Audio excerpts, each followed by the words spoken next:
Let me ask you something honestly. How many times have you heard someone say, I'm not addicted, I can stop it anytime? It is just alcohol, it is just smoking, it is just for stress. These sentences sound harmless. Most people say them casually. Some even say them with confidence. But as a psychiatrist, I can tell you this. These exact sentences are often where dependence begins quietly. Not with chaos, not with loss of control, but with comfort, with justification, with it's not a big deal. In one of my earlier videos, I used words like addiction, dependence, and craving. These are the words we hear every day in conversations, movies, jokes. But in mental health and medicine, these words are not interchangeable. They have specific meanings. And when we fail to understand those meanings, we don't just misunderstand addiction, we miss its early warning signs in ourselves and in people whom we care about. That is why this video matters. Let me be very clear about one thing before we go further. This video is not about judging anyone, it's not about labels, it is not about calling someone addicted. It is about understanding the process because mental health problems, especially the substance related ones, do not appear suddenly. They develop quietly, gradually, and predictably. Dependence is not a switch that turns on one day, it's a slope, and most people don't fall, they slide without noticing. So, first, let us correct a common mistake. Dependence is not the same as addiction.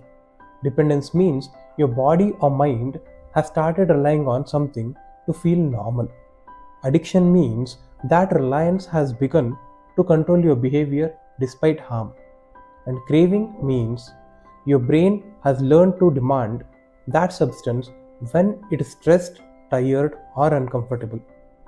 These are stages and not separate boxes. And today I want to talk about dependence because this is a stage where prevention is still possible. Now let us come to the heart of this video.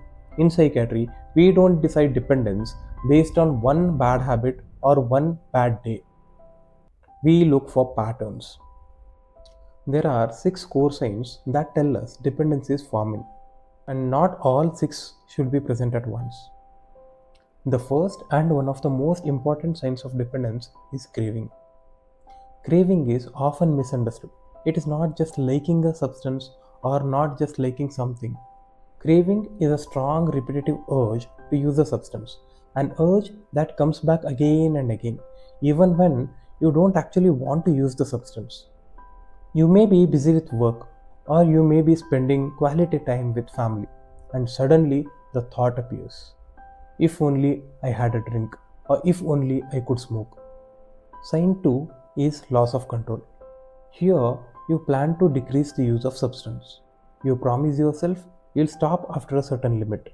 But that is not happening because you cross it again and again. Not because you're weak, but because the control is slipping. And the third sign is tolerance. Here, you need more of the substance to get a same effect which you once got with a smaller dose. What used to relax you now feels insufficient. So the quantity slowly increases, not suddenly, gradually. This is often the first sign people ignore. And the fourth sign is withdrawal. When the substance intake is reduced or the substance is not available, your body and mind reacts. Irritability, restlessness, poor sleep, anxiety, low mood. At this stage, people don't take substance to feel good. They take it to stop feeling bad. And that shift is very important. And the fifth sign is neglect of alternative pleasures or interests. And this sign is often quiet. Because it is quiet, it is often missed. But what does this actually mean? It means that slowly over time, things that once gave you happiness start losing their importance. And not because they suddenly became boring, but because substance started taking their place. How this looks in real life? Earlier, you may have enjoyed spending time with family, meeting friends, playing a sport, watching a movie, listening to music, pursuing hobbies. Slowly, these start happening less and less. Not intentionally, not suddenly, but gradually. And the dangerous part is the person does not often notice these changes at all. It is usually the family or friends who notice it first. The sixth and the last sign is persistent use despite harm. Here, you are not aware of the damage, health issues, strained relationships, work problems, yet the use continues. This is not denial. This is dependence overriding logic. Now, listen carefully. If you recognized yourself or someone close to you with one or two of these signs, that does not mean addiction. It means this is the right time to start the action. Dependence is the last reversible stage before the damage becomes severe. And awareness here is not education, it is protection.